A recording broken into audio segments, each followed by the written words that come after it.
नमस्कार विद्यार्थी मित्रांनो, मी धनंजय आपल्या सर्वांचं आपल्या एज्युप्रथम चॅनलमध्ये मी आपलं मनापासून स्वागत करतो। आजच्या व्हिडिओमध्ये आपण बघणार आहोत की नंबर म्हणजे वचन म्हणजे काय हे आपण एकदम सोप्या वेगवेगळ्या टेक्निक्सच्या माध्यमातून समजून घेणार आहोत की नंबर म्हणजे वचन, एक वचन आणि अनेक वचन। तर आज आपण बघूया की identify the plural form of following words.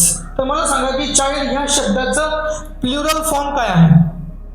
त्यानंतर पर्सन, सीजर, डियर, नाईफ। तुम्हाला प्रश्न पडला असेल की नाही ह्या शब्दांचं अनेक वचन काय आहे, एक वचनाचं अनेक वचन करताना नेमकं काय करावं, प्रश्न पडला असेल की नाही। तर ह्या सर्व प्रश्नांचं उत्तर तुम्हाला व्हिडिओच्या शेवटी मिळणार आहे। तर विद्यार्थी मित्रांनो, हा व्हिडिओ शेवटपर्यंत पहा। अशाच एक वचनाचं अनेक वचन करताना नेमकं काय करावं हे आज आपण या व्हिडिओमध्ये शिकणार आहोत की वचन म्हणजे नंबर मीन्स वचन त्याचे दोन प्रकार पडतात। एक म्हणजे की एक वचन सिंग्युलर आणि दुसरा जो प्रकार आहे तो म्हणजे अनेक वचन, त्याला आपण प्लुरल फॉर्म असे म्हणतो। एक वचन means the noun that names one person, animal, place, की ज्या गोष्टीवरून एका वस्तूचा व्यक्तीचा बोध होतो, जसं की अ बॉय, एक व्यक्ती आहे, एक गोष्ट आहे, त्याला आपण काय म्हणतो सिंग्युलर, जसं की अ कॅट, एक प्राणी। तसंच अनेक वचन म्हणजे काय तर noun that names more than one person, एकापेक्षा अनेक वस्तू, व्यक्ती, ज्या गोष्टी असतील जे त्यांचा बोध होतो अनेक वचनात, त्याला आपण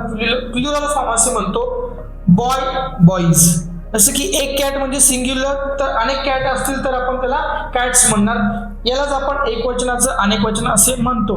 याचा सुद्धा पुढचा जो भाग आहे की प्रत्येक शब्दाचं एक वचन करत असताना, एक वचनाचं अनेक वचन करत असताना प्रत्येक ठिकाणी एस लागेल असं नाही होणार किंवा प्रत्येक ठिकाणी ईएस लागेल असं नाही होणार। तर त्याचे वेगवेगळे नियम आहेत ते आपण एकदम सोप्या पद्धतीने समजून घेऊया की काही महत्वाचे रूल आहेत ते आपण समजून घेऊया। त्यातला सिंग्युलरचं प्लुरल करत असताना बरेच वेळेला, बहुतांश वेळेला काही शब्दांना एस लागून येतो, काही शब्दांना ईएस लागून येतो।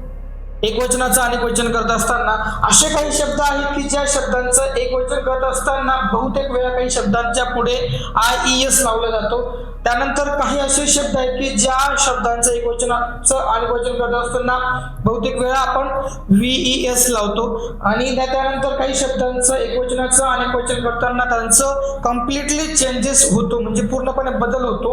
आणि त्यानंतर काही शब्द आहेत, ठराविक असे शब्द आहेत की ज्या शब्दांचं एक वचनाचं अनेक वचन करत असताना कुठल्याही प्रकारचा चेंज होत नाही। असे एकूण हे 6 महत्वपूर्ण रूल आपण डिटेलमध्ये समजून घेणार आहोत। तर त्यातला जो पहिला रूल आहे, तर एवढे 6 रूल आपण समजून घेऊया। त्यातला जो पहिला रूल आहे की एकवचनाचं अनेक वचन करत असताना बहुतेक वेळा काही शब्दांच्या शेवटी अखेरीस आपण एस लावतो, काय लावतो एस। तर जसं की त्याचे काही एक्झाम्पल बघूया की इथे दिलंय की डॉगचं अनेक वचन करत असताना डॉग्स होतो, म्हणजे आपण एस लावला शेवटी। त्यानंतर दुसरं एक्झाम्पल आहे बॅटचं अनेक वचन करत असताना या ठिकाणी बॅट्स होणार, हा झाला पहिला नियम।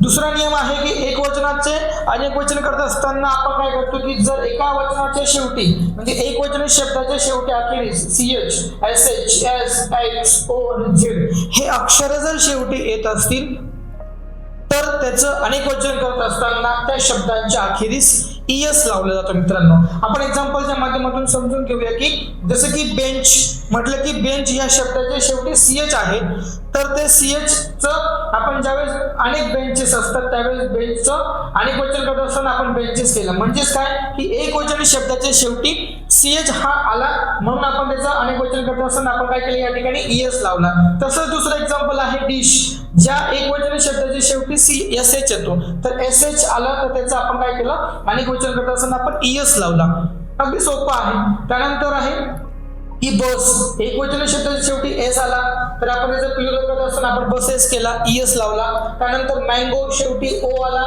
जर एक वचन शब्दाच्या शेवटी ओ आला तर त्याचं अनेक वचन करत असताना आपण मँगोज करतो, म्हणजे ईएस लावला। इतका सोपा हा दुसरा रूल आहे। त्यानंतरचा तिसरा रूल आपण बघूया की एक वचनी शब्दाच्या शेवटी जर व्यंजन असेल आणि त्या व्यंजनाच्या आधी जर समजा कॉन्सोनंट्स असेल तर त्या वेळेला आपण काय करतो, जो असलेला म्हणजे एकवचनी शब्दाच्या शेवटी जर वाय असेल आणि त्या वायच्या आधी जर समजा कॉन्सोनंट येत असेल तर त्या कॉन्सोनंटला आपण काढून त्या ठिकाणी आपण आयईएस लावतो।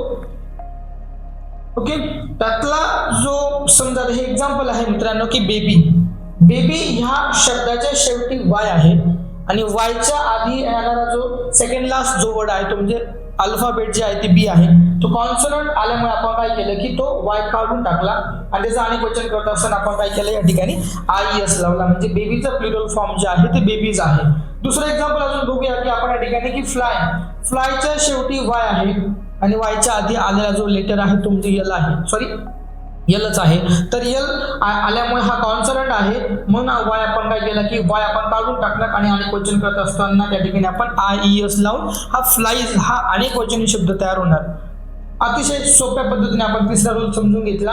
त्यानंतरचा चौथा रूल आहे की एकवचनी शब्दाच्या शेवटी जर एफ किंवा एफई जर येत असेल ना तर त्याचं अनेक वचन करत असताना आपण एफ किंवा एफई ला काढून त्या ठिकाणी आपण VS लावतो. ते उदाहरणाच्या माध्यमातून समजून घेऊया.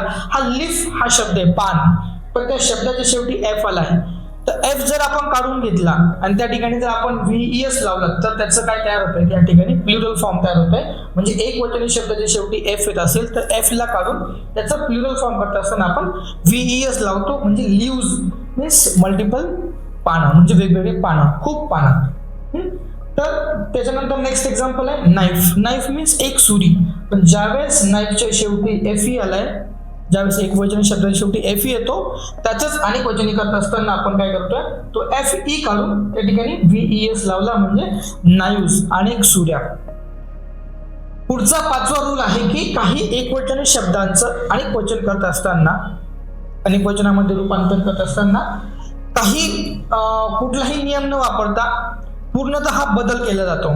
तर कुठले एक्झाम्पल आहे, जसं की आपण बघितलं की मॅन आहे, मॅनचं एक वचनाचं अनेक वचन करत असताना इथे असं आपण यस लावणे, ES लावणे, VS लावणे अशा कुठल्या प्रकारचा रूलचा वापर न करता या ठिकाणी आपल्याला कम्प्लिटली चेंजेस बघायला भेटते की मॅन सिंग्युलर आहे तर अनेक वचन करत असताना आपण काय केलं मेन, इथे पूर्णपणे शब्द बदलला आहे. हा दुसरा महत्वाचा पार्ट आहे. त्यानंतर जसं की चाइल्डचं प्लुरल फॉर्म करत असताना इथे कुठल्या प्रकारचे यस न लावता या ठिकाणी कम्प्लिटली वर्ड चेंज होतोय चिल्ड्रन.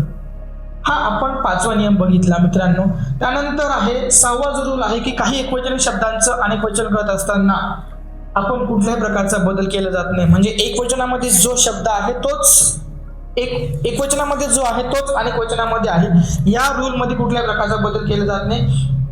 त्यात जसे की शीप अनेक वचनामध्ये पण शीप. त्याच्यानंतर आहे फिश, तर प्लुरल फॉर्म मध्ये पण फिश. हे एकाच कॅटेगरीचं जर फिश असेल तर आपण त्याचं प्लुरल फॉर्म करत असताना फिश होणार, पण ज्यावेळेस वेगवेगळ्या कॅटेगरीचे आणि वेगवेगळ्या जातीचे जेव्हा फिश असतात त्यावेळेला आपण फिशेस करतो. हा एक महत्वाचा रूल या ठिकाणी खूप महत्वाचा आहे. त्यानंतर राईस आहे, तर राईस हे अनकाउंटेबल नाउन असल्यामुळे राईसचं प्लुरल फॉर्म करत असताना आपण राईसच ठेवतो. नंतर आहे की डिअर हरिण, तर त्याचं प्लुरल फॉर्म सुद्धा डिअरच आहे. विद्यार्थी मित्रांनो, आपण हे 6 रूल आपण समजून घेतले की काही शब्दांच्या शेवटी आपण S लावतो, काही शब्दांच्या पुढे आपण ES लावतो, की काही शब्दांना S लावला, ज्या शब्दांच्या शेवटी CH, SH, S, X, O येतो तर त्या एकवचनी शब्दाचा अनेक वचनी करताना आपण ES लावतो.